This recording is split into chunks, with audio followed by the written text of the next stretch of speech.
92.7 big FM पर आप सुन रहे हैं यादों का idiot box with Nilesh Mishra season 3। दोस्तों, हमारी कहानियां आप रेडियो के अलावा जब चाहें मोबाइल फोन पर ये नंबर डायल करके सुन सकते हैं 505-6677 यानी 505-6677। दोस्तों, जो कहानियां मैं आपको सुनाता हूं वो लिखी होती हैं मेरी मंडली ने। जी हाँ, मुंबई, दिल्ली और भारत के कई शहरों में एक राइटर्स की मंडली है जिनको मैं ट्रेन करता हूं। दोस्तों, मैं आपको सुनाने जा रहा हूं मोहिनी मिश्रा की लिखी कहानी खुला आसमान। रात के 11:30 बजे थे। 32 साल का तेजस अपने लैपटॉप के साथ बैठा किचन से आ रही बर्तनों की तेज तेज आवाजों को सुन रहा था। घर में जब भी बर्तन देर रात जोर से खनकते तो मतलब साफ था कि उसकी बीवी रेवती नाराज होती। काम खत्म हो जाने के बाद भी बहुत देर तक तेजस अपने लैपटॉप में झांकता रहा। 2 घंटे से दोनों के बीच में कोई बात नहीं हुई थी। अपनी साड़ी के पल्लू से हाथ पोंछते हुए रेवती जब कमरे में आई तो तेजस ने ही बात शुरू की। समझने की कोशिश करो रेवती, दुबई आर्ट गैलरी में मेरी मेटल की मूर्तियों की इतनी बड़ी एग्जीबिशन लग रही है। मेरे साथ उन्होंने तुम्हारा टिकट भी पहुंचा दिया। अब लास्ट मोमेंट पे मना करोगी तो अच्छा लगेगा क्या? और फिर इससे पहले तेजस कुछ और कहता, रेवती बोल पड़ी, लास्ट मोमेंट नहीं है तेजस, मैंने तुमको 1 महीने पहले बता दिया था कि मैं पूरी आर्ट फेस्टिवल में जाऊंगी। रेवती के स्पष्ट जवाब से तेजस थोड़ा झुंझला गया। फिर वही जिद, कुछ नहीं होगा रेवती, माना कि तुम भी एक आर्टिस्ट हो, लेकिन 5 साल हो गए और बीते 5 सालों में तुमने कुछ काम नहीं किया है। वहां जीतना तो दूर, टॉप 10 में भी नहीं आ पाओगी। अरे अपना नहीं तो कम से कम मेरी इज्जत का तो ख्याल रखो यार। तेजस की आखिरी बात पे रेवती ने अपना आपा खो दिया। अब तक तुम्हारा ही ख्याल करती आई हूं तेजस, और अगर बीते 5 सालों में मैं मूर्तियां नहीं बना पाई तो कारण यह था कि तुम्हारे घर को चलाने के लिए मैं काम कर रही थी। रेवती की बात सुन के तेजस के पास जैसे कोई जवाब नहीं बचा था। आर्ट और स्कल्पचर की दुनिया में हाल ही में मशहूर हो चुके तेजस को यह बात जैसे याद ही नहीं थी कि उसकी बीवी भी एक आर्टिस्ट थी और शायद इसी वजह से दोनों ने शादी की थी। शादी के बाद घर को चलाने के लिए रेवती स्कूल में पढ़ाती रही और उसने तेजस को कला के साथ उड़ने के लिए खुले आसमान में छोड़ दिया था। तेजस को तो सिर्फ इतना याद था कि इस वक्त अखबार के 3 पन्ने पे छपने वाला वो एक बड़ा आर्टिस्ट है और उसकी बीवी को भी उसके बराबर का होना चाहिए, और शायद इसी वजह से वो नहीं चाहता था कि रेवती किसी भी आर्ट फेस्टिवल में पार्टिसिपेट करे और हार जाए। बस उसके बगल में खड़े होके आलीशान होटलों की पार्टी में वाइन का ग्लास थामे मुस्कुराती रहे। अपने लैपटॉप की स्क्रीन बंद करते हुए तेजस ने बस इतना कहा, तुम नहीं समझोगी। रेवती ने उसकी बात का कोई जवाब नहीं दिया और उठ के अपने सबसे पीछे वाले कमरे में चली गई। सामने वाले की कामयाबी के सामने किए गई सैक्रिफाइसेस का कोई मोल नहीं होता। शायद ये महज एक शब्द है जो सुनने में अच्छा लगता है। रेवती ने कमरे के उस हिस्से को रोशन किया जहां उसका एक अधूरा काम जमीन पे फैली हुई मिट्टी में बिखरा हुआ था। कितने साल हुए अपने औजारों को मिट्टी पत्थर पे घिस के कुछ मन के विचार बनाए हुए। एक वक्त था जब रेवती की पतली उंगलियों से बनी मूर्तियां ऐसी लगती थीं जैसे बस अभी बोल पड़ेंगी। काफी देर अकेले बैठे रहने के बाद रेवती ने घड़ी में झांका तो 3 बज रहे थे। वो उठी, पहले से पैक अपना बैग और आधी बनी मूर्ति उठा के स्टेशन की तरफ निकल गई। पुरी जाने वाली जगन्नाथ एक्सप्रेस प्लेटफॉर्म पे सीटी बजा रही थी। 92.7 बिग एफएम पर आप सुन रहे हैं यादों का idiot box with Nilesh Mishra season 3। दोस्तों, रेडियो के अलावा आप हमारी कहानियां जब चाहे मोबाइल पर ये नंबर डायल करके सुन सकते हैं 505-6677 505-6677। दोस्तों, मैं आपको सुना रहा हूं अपनी मंडली की सदस्य मोहिनी मिश्रा की लिखी कहानी खुला आसमान।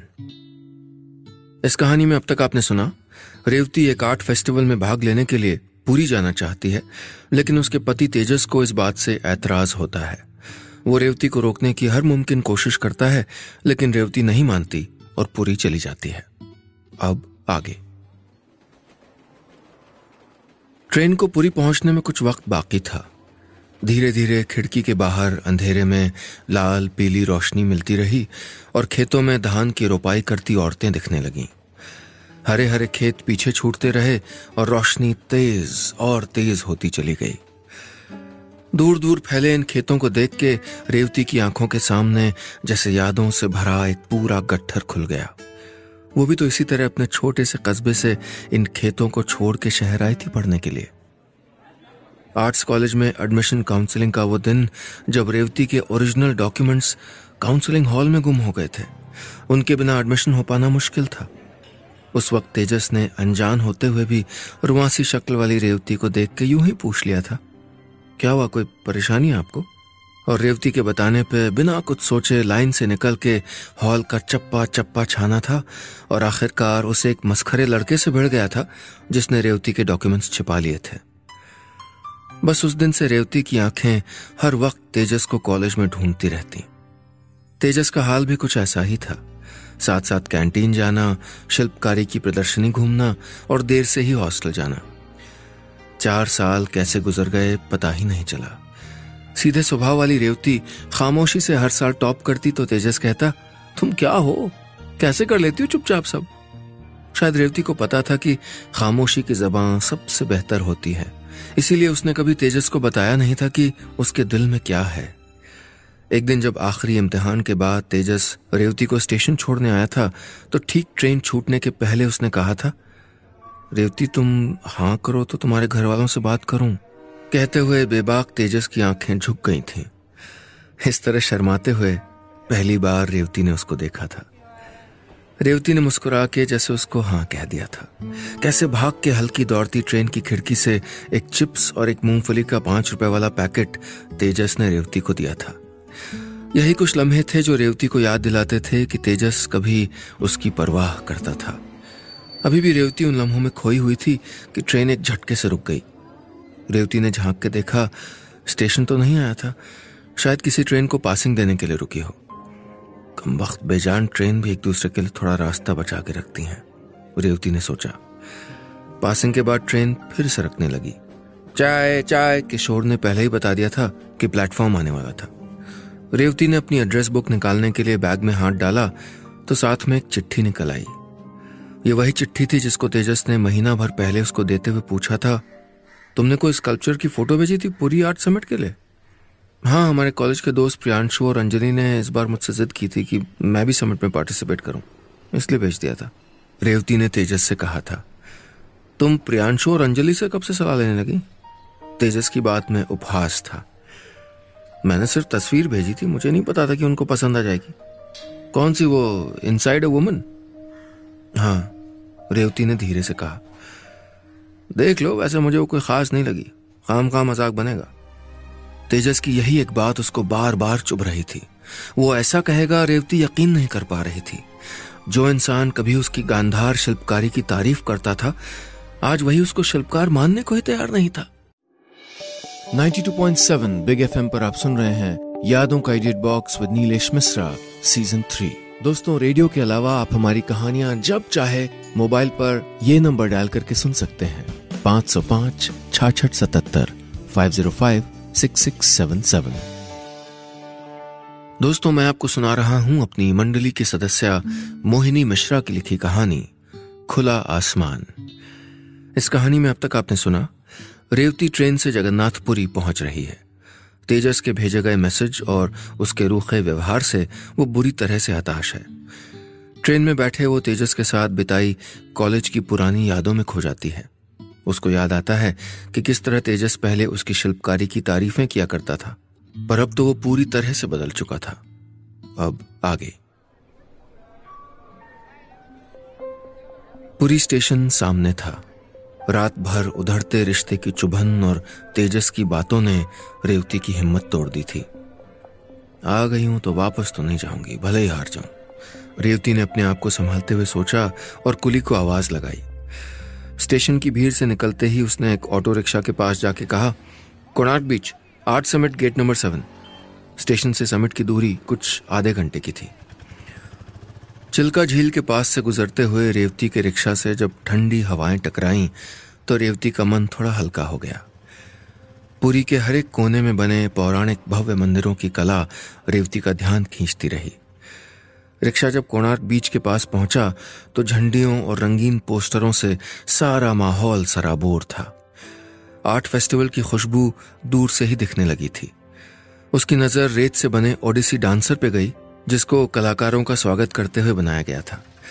कुछ ही समय में रेवती पूरी आर्ट समिट गेट नंबर 7 के बाहर खड़ी थी। रेवती के दिल के 2 कोने थे, एक जो फेस्टिवल में आके खुश हो गया था और दूसरा जो घबरा रहा था। घबराहट होती भी क्यों नहीं, इतने समय बाद शून्य की खामोशी से निकल के वो एक ऐसी जगह पहुंच गई थी जहां लोगों से ज्यादा उनकी कल्पनाएं बात कर रही थीं। कुछ दूर आगे छोटे छोटे बच्चे नोआ की आर्क के आसपास खेल रहे थे। अपने हाथ के इशारे से नोआ सबको आर्क पे चढ़ने की दावत दे रहे थे। कितना समय बाद ये सब देखने का मौका मिला है, मैं तो ये सब भूल चुकी थी। एक लंबी सांस के साथ आसपास देखते रेवती ने सोचा। कहीं न कहीं इस माहौल में आते ही रेवती अपने अंदर खोए हुए शिल्पकार को महसूस कर रही थी। उसकी सोच पर लगी कई परतें एक एक करके हटती जा रही थीं। कुछ दूर तक अनजान चेहरों के बीच में से गुजरते रेवती को अचानक से एक जाना पहचाना चेहरा दिखा। रिधि, रेवती ने एक लड़की की ओर बढ़ते हुए खुद से कहा। पास जाके देखा तो रिधि ही थी, उसकी स्टूडेंट। वो कुछ बना रही थी। रेवती ने उसके कैनवस पे देखा तो कुछ भेड़ के बच्चों के झुंड में एक शेर का बच्चा सो रहा था और माँ भेड़ उसको प्यार से चाट रही थी। कैनवस के ऊपर मोटे लफ्जों में लिखा था मदरहुड। रिधि ने रेवती को अपने पीछे देखा। टीचर, आप आ गए? हम सब आपका कितनी देर से इंतजार कर रहे हैं। आपके नाम का अनाउंसमेंट भी कितनी बार किया जा चुका है। क्यों? पूछते हुए रेवती के चेहरे पे घबराहट उतर आई। मैम, आपको हमारी वर्कशॉप लेनी है, इतनी देर से तो अनाउंसमेंट हो रहा है। ये सुनते ही रेवती को उसकी सहेली अंजलि पे बहुत गुस्सा आया। उसके लाख मना करने पे भी उसने रेवती का नाम यहाँ पे एक वर्कशॉप के लिए दे ही दिया था। लेकिन इस वक्त रेवती को वर्कशॉप लेना तो दूर, कुछ भी बोलने तक का आत्मविश्वास नहीं था। 92.7 बिग एफएम पर आप सुन रहे हैं यादों का edit box with Nilesh Mishra season 3। दोस्तों, रेडियो के अलावा आप हमारी कहानियां जब चाहे मोबाइल पर ये नंबर डायल करके सुन सकते हैं 505 6677 505 6677। दोस्तों, मैं आपको सुना रहा हूं अपनी मंडली की सदस्य मोहिनी मिश्रा की लिखी कहानी खुला आसमान। इस कहानी में अब तक आपने सुना, रेवती पूरी पहुंच चुकी है एक आर्ट एग्जीबिशन में। वहां के माहौल को देखते हुए रेवती अपने भीतर के खोए हुए शिल्पकार से जैसे वापस मिलने लगती है। चारों ओर कल्पनाओं के जमघट के बीच उसको अपनी एक पुरानी स्टूडेंट मिल जाती है जो उसको बताती है कि उसको एक वर्कशॉप के लिए काफी देर से बुलाया जा रहा है। अब आगे। रेवती अपना सामान गेस्ट हाउस के कमरे में रख के सीधे अनाउंसमेंट काउंटर की ओर चल दी, जहां उसकी दोस्त अंजलि अनाउंस करके रेवती को ही बुला रही थी। रेवती, प्रकाश जहां कहीं भी हो वो अनाउंसमेंट काउंटर के पास आ जाएं प्लीज। अंजलि ने रेवती को दूर से देखा। इससे पहले कि अंजलि कुछ कह पाती, रेवती बोली, नहीं बिल्कुल नहीं, मैं तुमको पहले से मना किया था ना, मैं कोई वर्कशॉप नहीं करने वाली हूं। रेवती उस पर बरस पड़ी। अंजलि जानती थी कि रेवती वर्कशॉप करवाने से डर रही है। अरे मेरी बात तो सुन रेवती, तू एक सीनियर आर्टिस्ट है और यही सोच के पैनल ने तुझको एक काम सौंपा है भाई। फिर ये तो बच्चों की वर्कशॉप है, हो जाएगा। तुझे बस उनसे बातचीत करके उनके आइडिया शेयर करने हैं। अंजलि रेवती को कुछ देर तक समझाती रही और आखिरकार हार मान के रेवती ने अंजलि से वर्कशॉप वॉलंटियर का बैच ले लिया और सामने के हॉल में खड़े कुछ 10 बच्चों के झुंड में जाके शामिल हो गई। मन में अपनी अधूरी मूर्ति को पूरा करने की चिंता थी, लेकिन दिमाग पे कई अधूरे ख्यालों की परत चढ़ी हुई थी। यही हमारी वर्कशॉप कराएंगी? कुछ लड़कियां रेवती को देख के आपस में बातें करने लगी। तुम सब ने कुछ सोचा है कि क्या बनना चाहते हो? रेवती ने थोड़ा घबराते हुए पूछा। स्कूल में आर्ट टीचर होना रोजमर्रा की बात थी, मगर यहाँ इन बच्चों को क्या बताए, उसे कुछ समझ नहीं आ रहा था। कुछ देर तक वो सबके पास जाके उनका काम देखती रही। इस तरफ वाले शेड को थोड़ा हल्का करो, क्योंकि ये आदमी आधा अंधेरे और आधा रोशनी में खड़ा है। आसमान का रंग जो है, पानी का रंग भी लगभग वैसा ही होगा, समझे? रेवती एक बच्चे को उसकी पेंटिंग के बारे में समझाने लगी तो सारे बच्चे उसके पास आके खड़े हो गए और कुछ ही देर में पूरा माहौल घुला मिला सा दिखने लगा। बच्चे उससे अलग अलग से सवाल करने लगे, जिनसे बचने के लिए रेवती ने उनसे कह दिया, आप लोगों को जो पसंद है वो बनाओ, पर कुछ ऐसा बनाना जो पहले कभी ना बनाया गया हो। कुछ देर तक रेवती उन बच्चों को देखती रही। कैसे हर कोई मुमकिन कोशिश कर रहा था अपने कैनवस के दायरे में रह के कोई नई तस्वीर खींचने की। किसी तस्वीर में अगर मछुआरे लहरों के विपरीत नाव चलाने की कोशिश करते दिख रहे थे, तो किसी में जंजीरों से बंधा एक शख्स बेड़ियां तोड़ने की कोशिश कर रहा था। सारी तस्वीरें रेवती को कोई न कोई कहानी बता रही थीं। मुस्कुराते हुए हर कैनवस के पास से गुजरते अचानक रेवती एक कैनवस के पास आके कुछ देर स्थिर खड़ी रह गई। माँ दुर्गा को एक आम औरत की कल्पना में बनाया हुआ था, जिनके 8 हाथों में सब कुछ सामान्य सा था। एक हाथ में घर की चाबी, दूसरे में सजावट का सामान, मुट्ठी भर सिक्के, खाने से भरी तश्तरी, लंच बॉक्स, इस तरह की चीजें पकड़ी हुई थी। और उसी पेंटिंग में उनके सामने खड़ी थी एक छोटी सी बच्ची जो उनको पेंट और ब्रश देना चाह रही थी। पर दुर्गा के हाथ तो खाली ही नहीं थे। वो असमंजस में थी कि वो किस सामान को छोड़ के पेंट और ब्रश पकड़ें। एक ऐसी तस्वीर जो एक लड़की ने बना के रेवती को अधूरी मूर्ति को पूरा करने की प्रेरणा दे दी थी। 92.7 बिग एफएम पर आप सुन रहे हैं यादों का edit box with Nilesh Mishra season 3। दोस्तों, रेडियो के अलावा आप हमारी कहानियां जब चाहे मोबाइल पर ये नंबर डायल करके सुन सकते हैं 505 66 77 505 6677। दोस्तों, मैं आपको सुना रहा हूं अपनी मंडली की सदस्य मोहिनी मिश्रा की लिखी कहानी खुला आसमान। इस कहानी में अब तक आपने सुना रेवती अपनी दोस्त अंजलि की जिद पे आर्ट समिट में कॉलेज के बच्चों की एक वर्कशॉप लेती है। वर्कशॉप के दौरान एक बच्ची की बनाई हुई तस्वीर से उसको अपनी अधूरी मूर्ति को पूरा करने की प्रेरणा मिलती है। अब आगे। गेस्ट रूम का दरवाजा खोलते वक्त रेवती को कमरे से फोन के बजने की आवाज सुनाई पड़ी। देखा तो तेजस का फोन था। पहुंच गई? तेजस ने धीमी लेकिन थोड़ा तीखी आवाज में पूछा। हाँ, फोन गेस्ट रूम में छोड़ दिया था। कुछ देर से बच्चों की एक वर्कशॉप ले रही थी, रेवती ने जवाब दिया। और तुम्हारी मूर्ति का क्या हुआ? तेजस ने पूछा। बस काम चल रहा है। पीछे से इतना शोर क्यों आ रहा है? रेवती ने आवाज ऊंची करते हुए पूछा। अरे हाँ, मैंने वही बताने के लिए फोन किया था। कुछ लोगों को बुलवाया है, वो पीछे वाला कमरा साफ करवा रहा हूँ। तुम्हारी सारी मूर्तियां ऊपर टांड पे रखवा दी हैं, वहां मुझे अपना कुछ नया काम शुरू करना है। तेजस जानता था कि इस बात का रेवती पे क्या असर होगा, लेकिन फिर भी उसने इस चुभती हुई बात को कितनी आसानी से कह दिया था। तुम पागल हो गए हो क्या? वो कमरा मेरा है तेजस, मेरा सारा काम वहीं रखा है। तुम उन मूर्तियों को ऐसे कैसे खाली कर सकते हो? तेजस, हेलो। फोन कट गया था। बात अधूरी रह जाने पर भी रेवती ने वापस फोन नहीं किया, बल्कि फोन साइलेंट करके एक तरफ रख दिया। वो समझ गई थी कि तेजस की बात न मानने का ये नतीजा था। वो कमरा रेवती की जान था। तेजस के न होने पर वो आधे से ज्यादा वक्त उन मूर्तियों के संग ही तो बिताती थी जो उसने बचपन से लेके कॉलेज तक बनाई थी। शिथिल पड़ चुकी रेवती चुपचाप बिस्तर पे बैठ गई। जिस जोश के साथ वो अपनी मूर्ति पूरी करने के लिए यहां आई थी, वो जैसे पल भर में कहीं उड़ गया था और दिमाग में सिर्फ उन मूर्तियों की शक्लें घूम रही थीं जो रेवती के बेहद करीब थीं, जिनको तेजस ने उसके कमरे तक से हटा दिया था।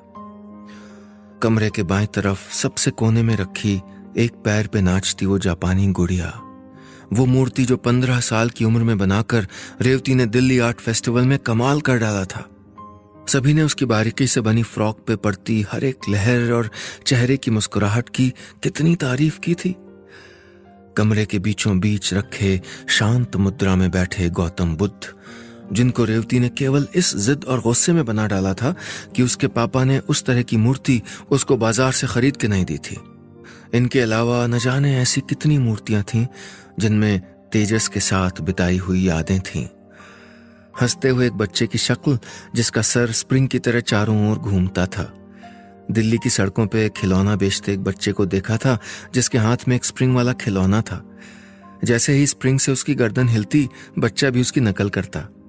उसे देख के तेजस काफी देर तक हंसता रहा था। उसकी हंसी को रेवती ने उस बच्चे की शक्ल में कैद कर लिया था। पर कुछ सालों बाद उसी हंसी पे रेवती ने कीलें ठोंक दी थीं। शायद तेजस से रिश्ते में आई खटास के भाव उबल पड़े थे। कुछ देर खामोश रहने के बाद रेवती चुपचाप उठी और ताऊ पेपर से बंधी वो मूर्ति खोलने लगी जिसे वो अपने साथ लाई थी। रेवती को पहली बार उसको खोलते हुए ऐसा लगा कि जैसे जैसे वो मूर्ति खुलती जा रही थी, वो खुद भी आजाद हो रही थी। 92.7 बिग एफएम पर आप सुन रहे हैं यादों का edit box with Nilesh Mishra season 3। दोस्तों, रेडियो के अलावा आप हमारी कहानियां जब चाहे मोबाइल पर ये नंबर डायल करके सुन सकते हैं, 505-6677 505-6677।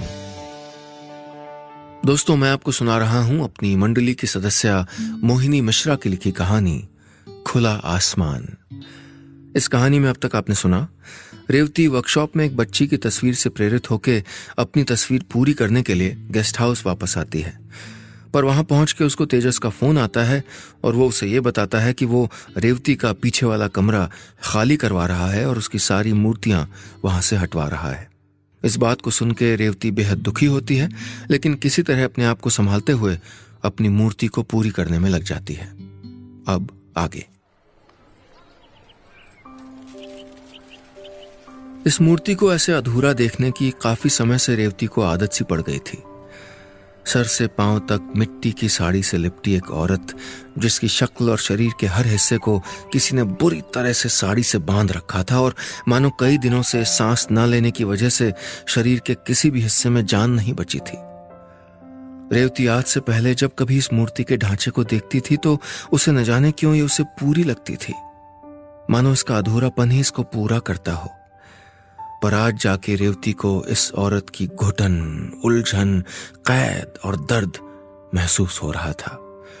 आखिरकार कुछ साल पहले बनाई गई इस औरत को आज पहचान मिलने का वक्त आ गया था। एक छोटे से कमरे के बीचों बीच बैठी रेवती के हाथों की ऊर्जा पीछे लगे बड़े से शीशे में दिख रही थी। लगातार मूर्ति के ऊपर चलती उंगलियों में कभी झुंझलाहट थी तो कभी बेचैनी, और फिर कुछ बन जाते ही उन उंगलियों में सरलता और संतोष आ जाता और कुछ देर के लिए वो थम जाती। शीशे पर सामने से पड़ती सूरज की तेज रोशनी धीरे धीरे मध्यम होती गई। उस हल्की रोशनी में अब जाके उस मूर्ति के अंश दिखने शुरू हुए थे। शक्ल पे कोई पर्दा, कोई शिकन नहीं थी और एक आत्मविश्वास से भरी हंसी के साथ आंखें ऊपर आकाश की ओर देख रही थीं। एक में पर्स और दूसरे में पेंट ब्रश थामे दोनों हाथ साड़ी के पल्लू से बाहर निकले दिख रहे थे। आज इसने इस पोशाक को पहले जैसे नहीं बल्कि बड़े ही सलीके से पहना हुआ था। साड़ी का पल्लू जमीन पे लहराते दिख रहा था और उस पे पड़ती एक एक सिलवट साफ दिख रही थी। पैर पहले जैसे किसी बेड़ी में जकड़े हुए नहीं थे बल्कि आगे की ओर बढ़ते दिख रहे थे।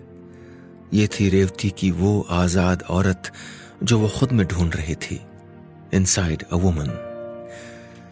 जाने कितने दिनों के बाद आज रेवती ने खुश होकर शाम की चाय पी। चाय पीते पीते उंगलियों में लगी मिट्टी के निशान कप पे आ गए और सामने तैयार हो चुकी उस मूर्ति की मुस्कान रेवती के चेहरे पे हूबहू उतर आई। रेवती उस मूर्ति को देखने में मस्त थी कि उसकी नजर पास में पड़े अपने फोन पे गई। उसकी नीली रोशनी में सफेद रंग का एक नाम चमक रहा था, तेजस। रेवती ने उसको वैसे ही बजने दिया।